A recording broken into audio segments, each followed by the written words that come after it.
George at Thinking Pets again. After my last video regarding the prong collars, I received another mail suggesting that I'm still not, I don't know what I'm talking about, because somebody tested the shock collar and it's totally harmless. The dogs don't feel anything. Okay, so I thought, yeah, they actually showed the video where the lady had it against her neck and she was pressing the button and just nothing happened. Now, so I'm going to do the same. Okay, I'm gonna put this thing around my neck, make sure it's on. Yeah, the light's flashing. So it's on. I'm gonna put it around my neck again.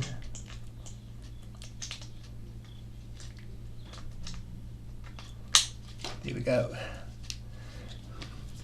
Just to show I'm not telling a joke, if the light is still flashing, I'm going to put the remote on. There's the remote, is on, and I'm going to press the button. And yeah, nothing's happening. So it's harmless. And that's where the thing comes in. If you put this remote on level 0, nothing will happen. It will do nothing at all. But that's still not my problem. If you put it on level 1, I'm not going to shock myself silly today. Look what happens to my neck. So that's an involuntary response. It's not something I can control at all. If you get shocked, your muscles will contract. And that's what I don't see in those videos. So if that doesn't happen, there will be nothing. The dog will not respond to anything because there's nothing to respond to. So that's my problem with the video. I don't know who the lady is or anything like that. I just saw the video and I thought it doesn't make sense. Electric shock will cause your muscle to contract, or she had it on vibrate, I don't know. But it was definitely not on any level that that these things are used for. Because if there's no consequence, there will be no response. So if the behavior doesn't end in a negative or in a negative consequence, get shocked, then the dog will not respond at all. So that's my problem. And just to prove my point, I asked a friend, he's a tough guy, to try it on, just to see what happens with his neck when you do this. And this is what happened.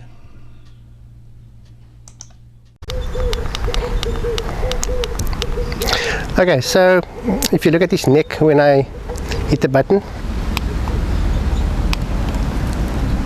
that's what happened. And this is on setting 1. Now, how is it possible that the lady in the same scenario doesn't feel anything? This one can go to level 100. So you want to try it on level 5? Okay. Okay, I'm going to put it to level 5. Look at his neck.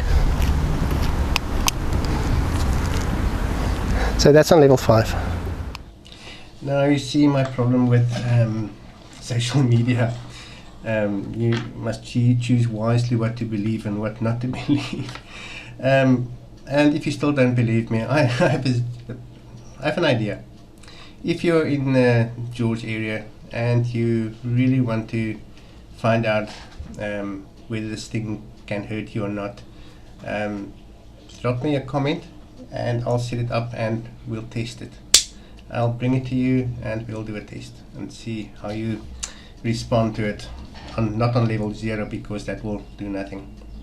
Anyway, will I use it on my dogs? Definitely not. That's totally positive punishment. You add the aversive stimulus to try and reduce behavior.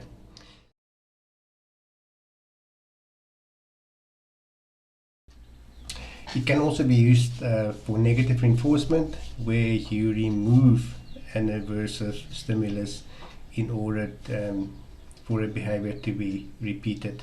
And that is all about avoidance. The animal will do whatever you want him to do to avoid being hurt, for that matter, or feeling discomfort or pain.